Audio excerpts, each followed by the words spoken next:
So now I'm recording lecture 2. Let's start with electronic health record hardware. Hardware refers to computer and network equipment that is used to run, the practice management systems, EHRs, laboratory information systems, and image systems.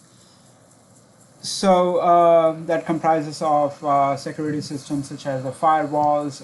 We are talking about servers. We are talking about workstations. We are talking about regular computers. We are talking about the wires that could be used, and also the wireless electronic devices that could be put into use. Um, if we are talking about images, then we need large memory storage units to do that. And we are also, including human-computer interfaces that are used to enter data. So all these comprise of our hardware for electronic health records.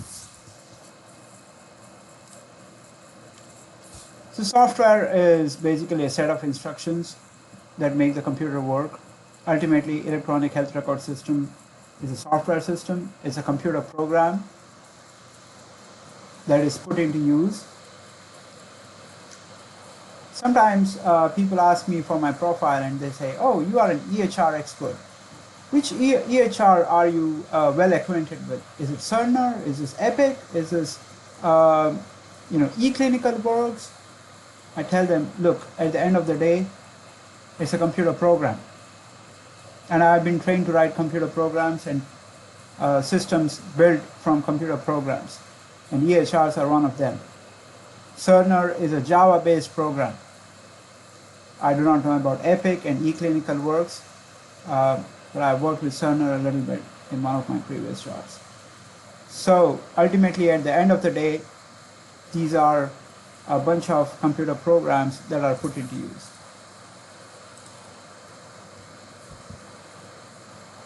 So some of the software terms you got to be familiar with is clinical data repository, which is a form of relational database. Clinical decision support systems are software that have logical processes incorporated into them, and personal health information systems helps individuals make decisions on healthcare. For example, if I am suffering from a particular disease, or if I'm a caregiver of an Alzheimer's patient, then what do I need to do to help the person suffering from disease?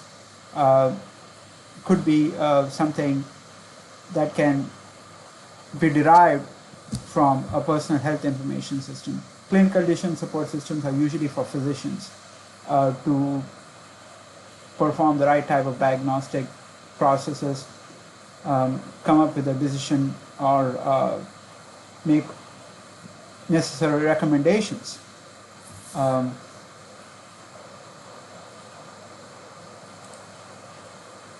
some more terms are computerized provider order entry, CPOE, software for ordering lab tests, imaging studies, etc., instructions for nurses, etc.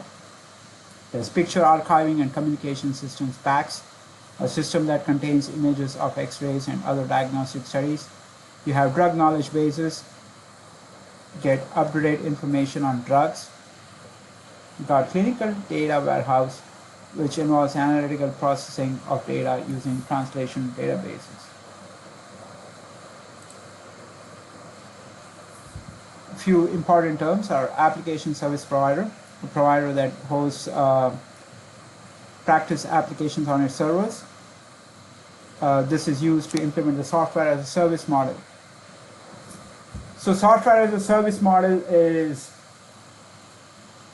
connected to the term application service provider. Okay, so this one is related to the other, or one software as a service model is possible because of the idea of application service providers existing. These days we use digital dictations. I could use my phone to dictate my observations with the patient instead of typing it. Some EHRs allow digital dictation, some don't, because they are still living in the age of dinosaurs. Sophisticated EHRs must allow digital dictation. Of course, you got to keep in mind HIPAA security and those type of things. Health information exchange is where you can seamlessly exchange data among different organizations. This is something that I discussed in lecture 1, so I'm not going to dwell into it again. Practice management system is a set of business applications for physician's office. Structured data is data that can be processed by a computing system. Okay, this is one of the questions that I usually ask in the quizzes, midterm exam, final exam. I give an example and say, is this structured data or is this unstructured data? If I have a generic sentence like David is the king of Ethiopia, then is that structured data or unstructured data? That's unstructured data. All right. So structured data means something that you put in a XML form or JSON form, something that a computer can comprehend. So that's the difference between structured data and unstructured data. So there are people associated with EHRs. I was once giving a talk at a local meeting for American College of Healthcare Executives. And I told one person in the audience that your EHR may be state of the art, but if the EHR cannot be used by an intended user, it's no good. So EHR is probably 80% people, policy, process, and 20% hardware and software. Although I just said right now, EHR is a software system. But ultimately at the end of the day, you also need to integrate people into it. So EHR training is very much essential. So policies are very important. As I said in lecture 1, policies define the software that is being built or is built or purchased. Sometimes software decides the policy. So it could be vice versa. Policies also direct specifically how clinicians will work with EHRs. Many times policies are translated to requirements for the computer program. So processes are the ways people perform their work, steps involved in performing a particular task, or a set of tasks can be conglomerated to form a process. So process is very important. Some of the EHR concerns could be, despite advances in information technology, the healthcare industry still lags behind. There's a lot of information technology advances that has not been put into use in healthcare. There's a big gap that needs to be bridged. Many times, physicians and nurses become skeptical and may not want to use all the features of the EHR. So with that, we jump on to a slightly different topic, but a connected topic, which is wireless local area networks. A wireless local area network provides wireless network communication over short distances. So it's not long distance, it's short distance. Okay? Because it's local. Wireless local area networks combined together form a wireless LAN. Let me give you a small example. My phone, which has a GPS device attached to it, is connected to a tower wirelessly. So depending on which tower it is connected to, if I take a photograph, it records whether the photograph was taken in Oviedo or Disney World or wherever, because that identification is done by the tower to which it is connected to. So a bunch of local area networks get together to form the wireless wide area network. Okay.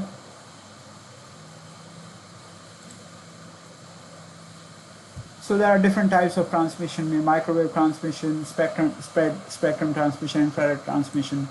I would like to skip some of these because okay. So this is how these are some of the ingredients of a wireless network. I mean, some of this is outdated, but here is an important thing you need to know. A wireless access point is a device that connects wireless devices to the wired network, and computers are added to the wireless network using the wireless access protocol.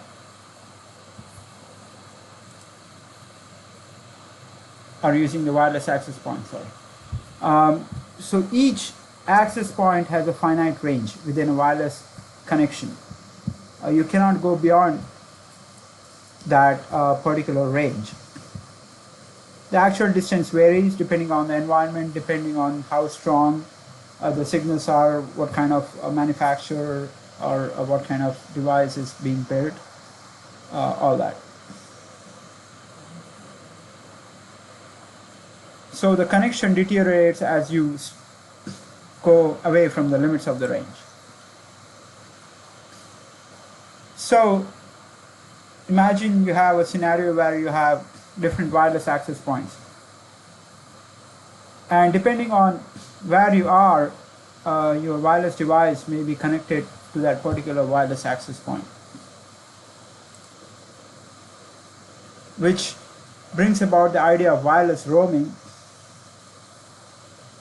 where you move from a vicinity of one wireless access point to the other. So you are moving from the area of one wireless access point to another.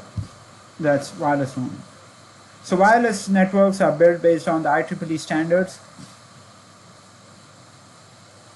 IEEE stands for Institute of Electrical and Electronic Engineers. We have a IEEE chapter in Orlando. If anybody is interested, you are welcome to join. For students, the membership fee is very low. So I already discussed this point, which is wireless roaming. Depending on the wireless access point, you move from one area to the other. Wireless networks are possible because of wireless network card. There's a unique number engraved on every wireless network card. The standard for that numbering is decided by IEEE. So IEEE makes internet possible. Wireless network adapter is a client device inside a wireless network. Okay, this is an important concept, a rogue detector. If someone tries to intrude into the wireless network and try to set up my own wireless access point and try to fool the device thinking that this rogue device, which is now is pretending to be a wireless access point, then what happens is all the signals go through this rogue device, whereby allowing this rogue device to capture all the information that is being transmitted through the network, through the wireless network.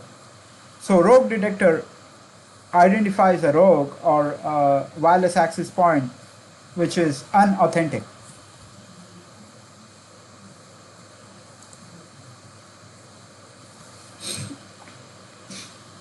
So this is how the rogue devices work.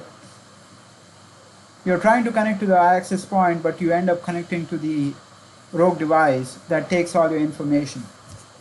For example, you're trying to connect to an authentic server, but then you're connected to a rogue device, and after that, if you're entering some credit card information or patient information, or you're trying to access your bank account, it can capture all that information, and once the information is captured, then you can use your imagination to figure out what else can be done by the user of the rogue device. So the idea of a rogue detector is to make sure to identify the rogue device. The other concept that we use these days is Bluetooth. Bluetooth uses radio frequency, and it's a technology that allows devices to synchronize and exchange information or transfer data. This is an old thing, Bluetooth adapter. These days, Bluetooth is much more sophisticated. So I'm going to skip these slides.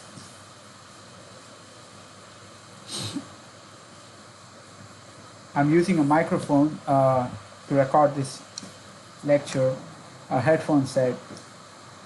So somehow my nose is getting blocked. So sorry about that interruption or unwanted noise. So when a practice is going to use an EHR, they have to decide the specific requirements that the EHR is going to fulfill. An EHR may be purchased, or you can build an EHR, or you can customize an EHR. One of the things that is done these days is software systems are built based out of different web services. For example, there's a specific requirement like credit card authentication or debit card authentication. That's a particular specific service. To make that happen, the software has to authenticate that particular credit card and also communicate with the bank. So that's a service. What happens these days is software modules could be built using individual web services like that, and they could be integrated to form the system. So a web service is a self-describing, self-contained software module that performs a specific task, such as credit card authentication, billing. It could be a specific task, such as patient scheduling, etc. So these web services could be integrated to form a particular system, and this concept is used by software as a service model. Sometimes what happens is a particular company may be very good at providing a particular type of service. For example, PayPal. If I'm developing a website and people to provide a particular type of service, and they have to provide some money, transfer some money to me, instead of me building that service, what I can do is I can just have a PayPal account and connect my website to PayPal, right? So that's how application service providers work, by integrating web services. So that's the simple idea of web services. And the thing about web services is that web services are supposed to be used by computer programs. They are not meant for general use, but web applications are meant for general use.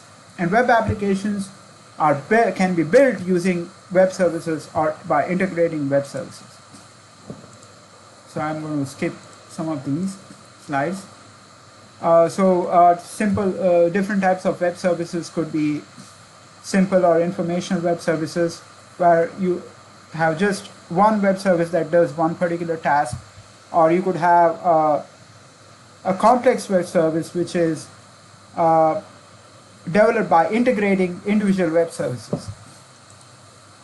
Okay, so that's the end of lecture 2. I hope you learned something from it. Thank you for